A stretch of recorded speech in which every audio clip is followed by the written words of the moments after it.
Bom, nesse dia 9 de julho de 1932 aconteceu o Grande Levante em São Paulo. Há 90 anos, exatamente, São Paulo se revolta contra as tropas federais, iniciando um dos graves conflitos acontecidos no século XX com forças brasileiras. Bom, para falar sobre a Guerra Paulista, eu inicialmente tenho que falar também sobre a questão que acontece justamente em 1929, que é o evento da queda da Bolsa de Nova York. A queda da Bolsa de Nova York acontece em um contexto de hiperespeculação que impacta diretamente todos os mercados mundiais. E o Brasil, especialmente, é impactado em virtude que, após a Primeira Guerra Mundial, os Estados Unidos são um grande mercado consumidor de produtos brasileiros, principalmente o café. Bom, isso acaba tendo uma reação em cadeia, os mercados europeus acabam quebrando, a Alemanha entra em grande recessão e o Brasil teve uma grande safra de café nesse período. No ano da transição de 29 para 1930, houve índices recorde na produção de café no Vale do Parnaíba e no meio-oeste paulista. Bom, dito isso, os cafeicultores eles acabam acumulando prejuízos, principalmente pela queda do preço da saca do café nas bolsas de Nova York e de Londres. E o governo brasileiro de Washington Luiz diz que não irá intervir na situação. Então, o prejuízo acumulado pelos cafeicultores paulistas não vai ser absorvido pelo governo brasileiro. Dessa forma, há eleições em 1930 e temos a consolidação também da eleição de Júlio Prestes versus Getúlio Vargas. A gente tem que considerar que o Getúlio Vargas ele é um personagem importante na história brasileira, não só pela questão do golpe de 1930. Getúlio Vargas ele era interventor do Rio Grande do Sul, um estado-chave na fronteira com a Argentina, onde havia o maior destacamento de tropas do exército brasileiro. E também o Getúlio Vargas foi ministro da Economia do Washington Luiz em 1929. Então, ele foi o Paulo Guedes do próprio presidente Washington Luiz. Posteriormente, ele acaba indo para a oposição, se alinhando justamente com as lideranças locais da Paraíba, Minas Gerais e de outros estados que estavam contentes já com a supremacia paulista na política.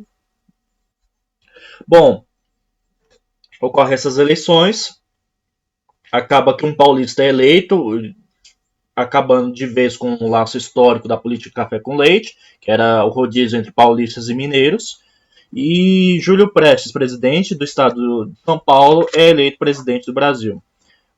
Dessa forma, o Getúlio ele acaba não aceitando o resultado das eleições ao assassinato de João Pessoa, que é o seu vice-presidente, e o Getúlio acaba utilizando esse evento para conseguir a opinião pública ao seu lado.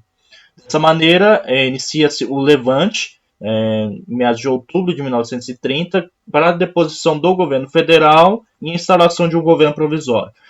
Getúlio ele sai de Porto Alegre num trem blindado e vai em direção ao Rio de Janeiro. E nessa operação militar que ocorre na porção do Rio Grande do Sul, acaba que há embates em Santa Catarina e também no Paraná. Contudo, Getúlio tem apoio em São Paulo, porque embora o Partido Republicano Paulista, que seja a origem da República de 1989, seja o grande expoente da política em São Paulo, há um levante contra esse movimento, que é o Partido Democrático, que é justamente uma ala liberal que é contrária à supremacia dos cafeicultores na política paulista. Então, o Partido Democrático acaba auxiliando Getúlio e, de maneira que auxilia-se o Getúlio, entra em vigor a passagem das tropas gaúchas pelo estado de São Paulo, chegando ao Rio de Janeiro sem grandes embates.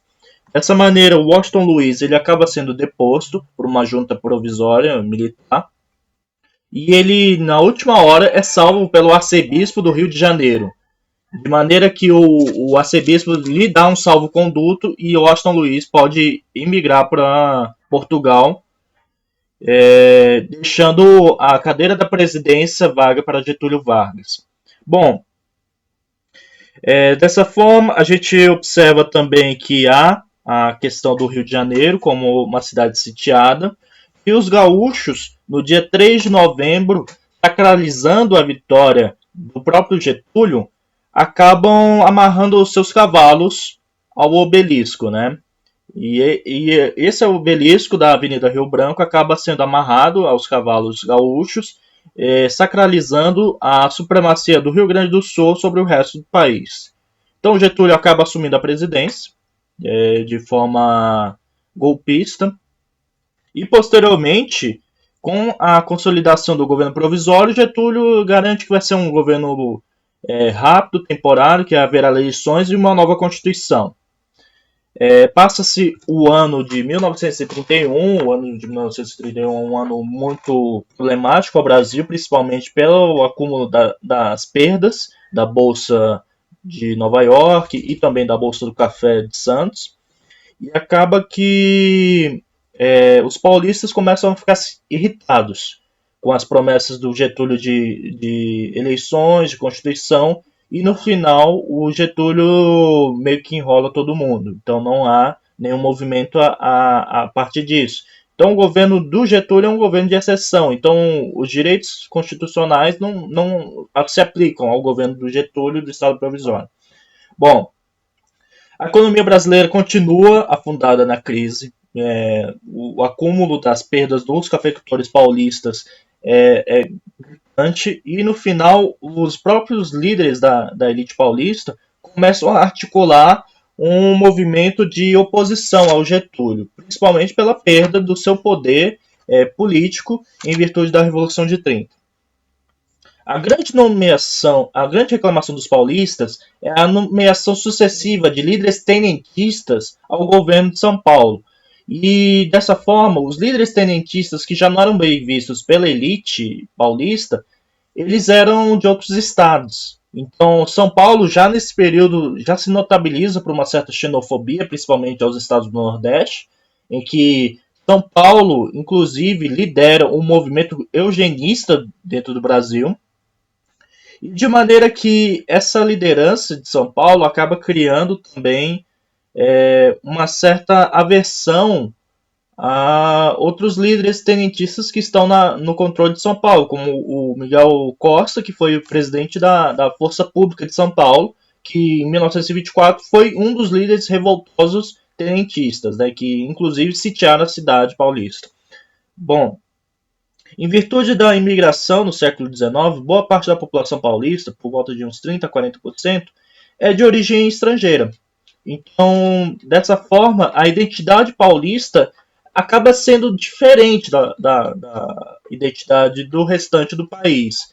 Então, São Paulo, mesmo sendo a primazia de ser o motor da economia brasileira, sendo um dos principais bastiões da Receita Nacional já em meados de 1870, inclusive sendo os cafeicultores paulistas um dos vetores para a deposição de Dom Pedro II em 1889, financiando o golpe militar e tudo mais, São Paulo tinha como a sua mote de ser um centro de decisões, de ser um local onde iria se manter os interesses da elite paulista. Né?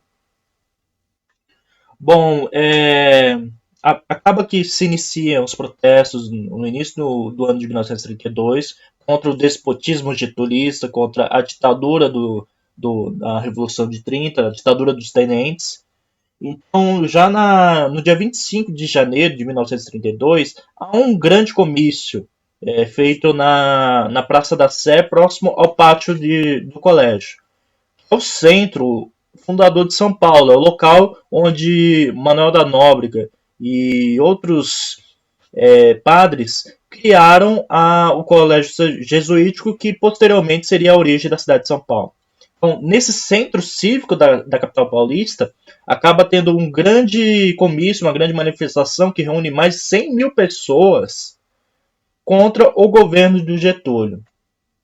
E esse fato é noticiado pelos grandes jornais paulistas, o Estado de São Paulo, a Folha da Manhã, que posteriormente seria a Folha de São Paulo, eles noticiam como um levante cívico da juventude paulista contra a ditadura dos tenentes, né? Então, a imprensa tem um papel primordial na condução da propaganda, sobretudo os jornais paulistas, em colocar a opinião pública do Estado de São Paulo contra o governo getulista, destacando inclusive a corrupção, as ingerências do doutor Getúlio no catete e tudo mais, né? Bom, as manifestações continuam, em fevereiro tem outra manifestação, março tem outra, abril, e já em meados de maio as coisas ficam mais belicosas, mais tenso o cenário. E a partir disso, no dia 23 de maio, há um outro levante no centro de São Paulo, em que os embates ficam cada vez mais difíceis. Então, existe uma sede do Clube dos Tenentistas em São Paulo, que fica na Barão de Itapetininga, com o cruzamento da Praça da República, em que a liderança do Largo de São Francisco, os jovens, né, da Faculdade de Direito de São Paulo e tudo mais, eles acabam querendo invadir a sede do Clube Militar dos Tenentistas, e nesse levante acaba que os tenentes reagem, obviamente, disparando suas armas. O tenentismo é um movimento armado, é equivalente a uma milícia, similar em alguma maneira à milícia dos camisas pardas, dos camisas pardas da SA alemães e dos camisas negras italianos, né, do fascismo de Mussolini. Bom, os jovens acabam sendo alvejados e morre instantaneamente 4 jovens. Então, esses jovens são o Martins, o Miragaia, o Drauzio e o Camargo. Então, esses 4 jovens, a morte deles é noticiada pelos jornais paulistas e há uma grande comoção na elite paulista, na própria juventude, nas classes sociais também. A gente tem que considerar que a Revolução Paulista é uma revolução, ela é feita não somente pela elite, o povo participa de forma atuante, a classe média principalmente, e também o operariado paulista. Bom, acaba que a morte deles vira um bastião, um mote da Revolução Paulista e uma bandeira. E aí, a partir disso, cria-se o movimento MMDC, que atualmente, até hoje, é valorizado em São Paulo, principalmente pela extrema-direita paulista, como um dos levantes da juventude contra a corrupção e contra todo o despotismo, todo o autoritarismo dentro do Brasil. Bom, a partir disso se inicia, então, a conflagração de um movimento golpista. Bom, dessa maneira, São Paulo reúne 40 mil homens só na sua força pública, só no equivalente à sua polícia militar. 40 mil homens é uma força expressiva. É o maior faturamento financeiro dos estados da União. E a partir disso, o Exército Brasileiro tem por volta de 100 mil homens. Então, São Paulo sozinho já tem 40% do contingente equivalente do Exército Brasileiro. E isso a gente tem que considerar que o Exército Brasileiro está espalhado pelos 4 rincões do Brasil. No Rio Grande do Sul, no Rio de Janeiro, na Bahia e no Amazonas, né? Nas fronteiras. Então, no final das contas, o Exército Brasileiro é um exército frágil nesse período, é um exército que tem um armamento já obsoleto, enquanto as tropas paulistas são armadas com rifles de ponta, né, rifles importados da Bélgica, são bem guarnecidas pela sua indústria, por gente, que nesse período São Paulo já é um motor da indústria, e essas tropas são treinadas por antigos combatentes da Primeira Guerra Mundial, técnicos franceses. Então, toda a tática do exército, quer dizer, da Força Pública de São Paulo, é treinada pelas essas tropas francesas que, após a guerra, passaram a experiência das trincheiras, né? Dessa maneira, São Paulo sozinha não tem condições de vencer. A gente tem que destacar isso. Embora o levante paulista, embora o embate São Paulo, 40 mil homens já representasse um número expressivo, São Paulo é um losango no meio do país. Então, haveria realmente problemas muito sérios na defesa do Estado. E a partir disso, São Paulo inicia conversações com outros líderes de estados diferentes. E aí, a conversação com o líder tenentista, não, o líder militar, na verdade, Bertoldo Kircher, que ele está no Mato Grosso, ele se predispõe a levar algumas tropas para auxiliar os paulistas no levante contra o Rio de Janeiro. Há conversações da elite paulista com Flores da Cunha, que é o presidente do estado do Rio Grande do Sul, que ele acaba titubeando, ele diz que pode apoiar ou não, mas no último momento ele acaba traindo os paulistas e ficando do lado do Getúlio. E também há conversações de São Paulo com Minas Gerais. Minas Gerais é o grande centro importante para São Paulo, principalmente por estar mais próximo do Rio de Janeiro, tanto quanto São Paulo, e também tem um contingente de força pública expressivo, né? São Paulo, a elite paulista tenta refazer o café com leite, tenta convencer as lideranças mineiras do seu protagonismo e tudo mais. E aí o Oligário Maciel, que é o interventor de Minas, acaba traindo. Ele fala, não vou me meter com isso, vou ficar leal ao Getúlio. E os paulistas também tentam conversar com o antigo interventor, Antônio Carlos Andrada, da histórica família dos Bonifácios, né, do Zé Bonifácio e todos os outros, para tentar auxiliá-lo no esforço paulista. O Andrada também rejeita o apoio. E tudo isso é por telégrafo. Então, telegrama, telégrafo. E a inteligência do exército acaba interceptando muitas dessas comunicações. O próprio ministro da Guerra, o Góes Monteiro, tem acesso a todos os documentos. Então, o governo federal já está preparado. Então, basicamente, o que haveria de complicado para o governo federal já está mais ou menos articulado. Então, a primeira ação que o governo federal faz é bloquear a ferrovia que ligava São Paulo ao Mato Grosso e a ferrovia que ligava São Paulo ao Rio Grande do Sul, de forma que não houvesse chance de terem reforços aos paulistas. A partir disso, São Paulo vai combater sozinha, né? Não tem mais o que fazer, a liderança paulista já está acuada, já percebe que não vai ter nenhum suporte. E a economia paulista, as fábricas e toda a população civil se convertem numa economia de guerra, justamente para alimentar o esforço de guerra paulista. Então, as fábricas anteriormente produziam materiais de consumo, bens de consumo, metalúrgicos e tudo mais, acabam se convertendo em fábricas de munições. As tecelagens do Matarazzo se tornam fábricas de fardas e assim vai, né? Então, a partir disso se cria bandanas e tudo mais. E aí também se converte os automóveis civis, os caminhões, os ônibus em veículos blindados. Os trens blindados também são importantes na Guerra Paulista, né? Justamente pela artilharia. A partir disso, o centro de São Paulo se torna um bastião, né? Então, acaba se criando um centro de recrutamento de soldados já no mercado municipal. O mercado municipal nem tinha sido aberto ainda, estava sob reformas e acaba se tornando um centro de recrutamento dos jovens paulistas, né?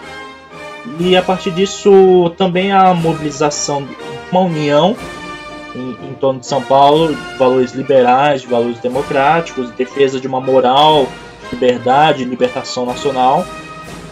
Embora alguns líderes paulistas, algumas pessoas de expressão da sociedade paulista, como Monteiro Lobato, já falassem sobre a sedição, sobre separar São Paulo do resto do país. Isso é explorado pela propaganda getulista para desvalorizar o movimento paulista, né? A grande questão da Guerra Paulista é a luta pela Constituição, que não há nesse período, é um governo de exceção, a gente tem que lembrar disso, eleições presidenciais e também Outra questão importante é eleições para o estado de São Paulo, para que os paulistas pudessem escolher seu próprio governante, né? Bom, a partir disso, Getúlio fala que isso é um movimento das antigas elites paulistas que não aceitam as realizações do seu governo, fala que o retorno da República Velha, que a política do café com leite vai voltar e que o novo Estado que está sendo criado é muito mais positivo do que isso. E acaba que nos primeiros dias há embates pelo controle do túnel da Mantiqueira. O túnel da Mantiqueira é uma estrada de ferro que passa pela Serra da Mantiqueira, e a partir disso, a Serra da Mantiqueira liga os três estados: São Paulo, Rio de Janeiro e Minas Gerais. Com a passagem de tropas paulistas pelo trem de São Paulo para o Rio de Janeiro, há a possibilidade de depor o governo, porque mesmo tendo uns regimentos de exército já na Praia Vermelha, mesmo tendo proteção ao estado do Rio de Janeiro, acontece que a concentração de tropas no Vale do Parnaíba é tão intensa que há a possibilidade de derrubar o governo de Getúlio. Então, com a interceptação do exército, as tropas da Força Pública Mineira acabam bloqueando o acesso ao túnel da Mantiqueira e o trem não pode passar. Dessa forma, os paulistas e os mineiros começam a se digladiar dentro do túnel para ter o controle. E o túnel não tem iluminação nenhuma. Como vocês podem ver logo a seguir, é um túnel totalmente escuro, ermo e realmente tenebroso. Acaba que a situação se mantém um impasse. Nem São Paulo nem Minas controlam o túnel e durante toda a guerra vai ter embate sobre essa questão. Uma das curiosidades que eu queria trazer é que a experiência do túnel seria compartilhada também por um futuro presidente da República. Juscelino Kubitschek, ele participava da Força Pública de Minas Gerais, ele era médico cirurgião. Durante os embates do túnel da Mantiqueira, ele foi destacado justamente para auxiliar os soldados mineiros, né? Então, ele participou dos conflitos da Guerra de 32 do lado governista. Bom, à medida que a guerra vai se avançando, é perceptível que os paulistas não têm condições de manter essa guerra por muito tempo. Há um sufocamento econômico do estado de São Paulo, sobretudo com o bloqueio do Porto de Santos pela Marinha Brasileira. Então, não chega mercadorias para o esforço paulista, nem como exportar a produção do café e de outros víveres. E o governo federal também tem a postura de confiscar os aviões que haviam sido encomendados no estrangeiro pela Força Pública de São Paulo. Então, alguns aviões que foram encomendados na Alemanha, nos Estados Unidos, eles são confiscados e são utilizados na guerra para bombardear a capital paulista, né? A partir disso, há o bombardeamento da cidade, há os embates entre a Força Aérea Paulista e a Força Aérea Federal na região de Santos, na região de Guarujá. E num desses embates, próximo ao seu hotel, os Santos Dumont vê o embate de duas aeronaves, uma federal e outra paulista, na Baía de Santos. Ele olha da sacada do seu prédio e ele fica aterrorizado com a ideia de que um evento que ele propagou ao mundo, que era para uso pacífico, estava sendo utilizado para a morte, né, para a carnificina. Logo em seguida, o Santos Dumont, já deprimido, doente, já há quem diga que ele já estava com uma doença neuroparalisante, ele opta pelo suicídio. Então, o governo getulista esconde isso para não valorizar ainda mais o esforço de guerra. Mas Getúlio, quer dizer, o Santos Dumont acaba se suicidando. Isso é um evento trágico da Guerra Paulista, como vários outros eventos que ainda vou relatar.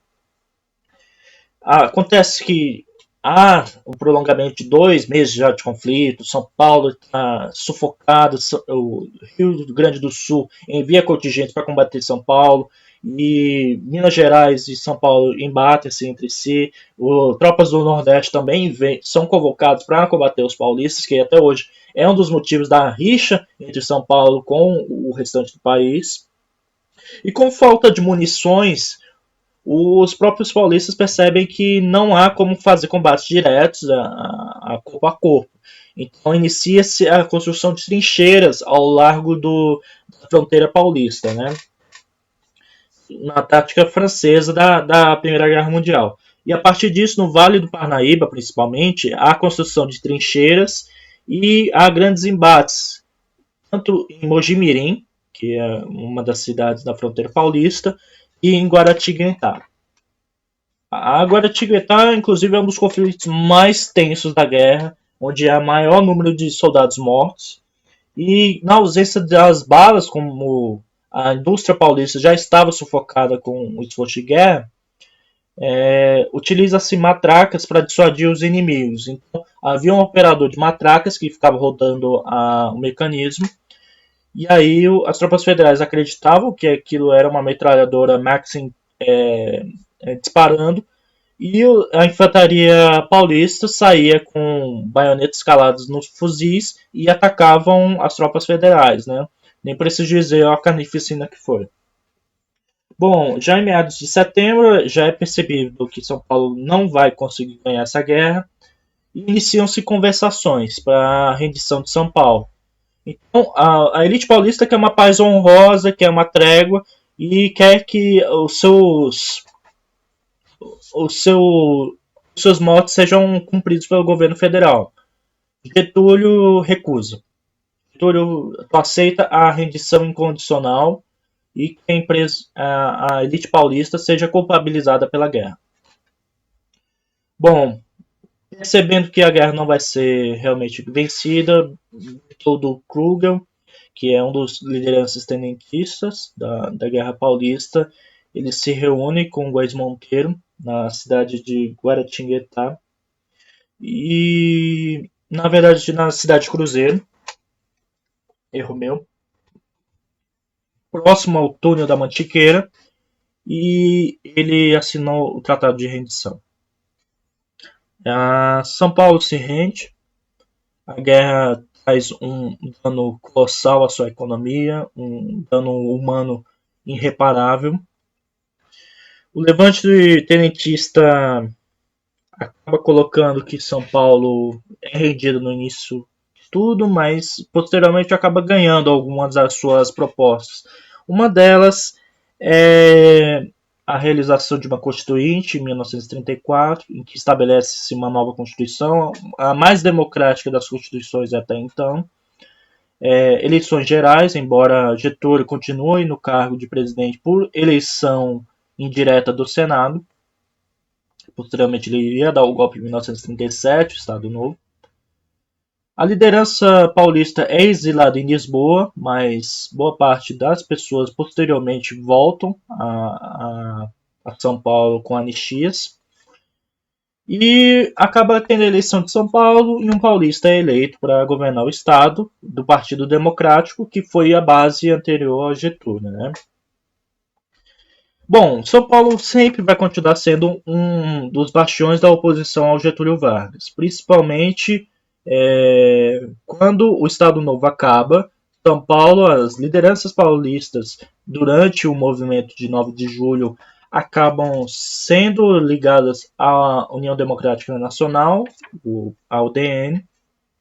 Alguns combatentes da Guerra Paulista posteriormente estariam no cenário da política nacional. Exemplifica-se o caso do Euclides Figueiredo, pai do presidente João Batista Figueiredo, militar, e também o Ranieri Mazzilli, que foi presidente do Brasil 2 vezes, um notório golpista, né? No emprego dessa guerra, 200 mil combatentes paulistas foram convocados, considerando que mais 40 mil já eram da Força Pública do Estado de São Paulo. Então, ao todo, 240 mil paulistas combateram nesse conflito, enquanto tropas federais do Exército Brasileiro são 100 mil, contabilizando-se também as das forças públicas estaduais de Minas Gerais e dos estados do Nordeste. Bom, o resultado final, a Guerra Paulista ceifou mais vidas brasileiras nesse conflito do que nos destacamentos enviados para a Itália durante a Segunda Guerra Mundial. Então, ao todo, se estima que por volta de 7 mil soldados, tanto paulistas quanto federais, acabaram morrendo. E hoje, dia 9 de julho, é uma comemoração importante para o estado de São Paulo. É feriado até hoje na capital paulista e no restante do estado, em que há desfiles e passeatas, né, lembrando o movimento MMDC e também o conflito da Guerra Paulista. Já são passados 90 anos. As testemunhas oculares da história já morreram, basicamente. É muito pouco provável que ainda tenha pessoas vivas que vivenciaram esse conflito diretamente.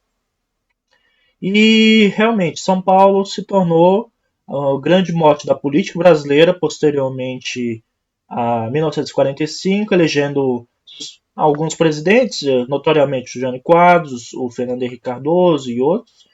E a partir disso, São Paulo também se torna o grande bastião da economia brasileira, inclusive representando no ano de 1985 quase 40% da economia nacional, principalmente em virtude da sua indústria. Que, no final das contas, ao contrário do Rio Grande do Sul, que perdeu uma guerra, acredita que empatou e comemora como se tenha ganhado, São Paulo perdeu uma guerra. São Paulo realmente acredita que perdeu a guerra, mas no final, no soft power, São Paulo acabou conquistando o resto do país.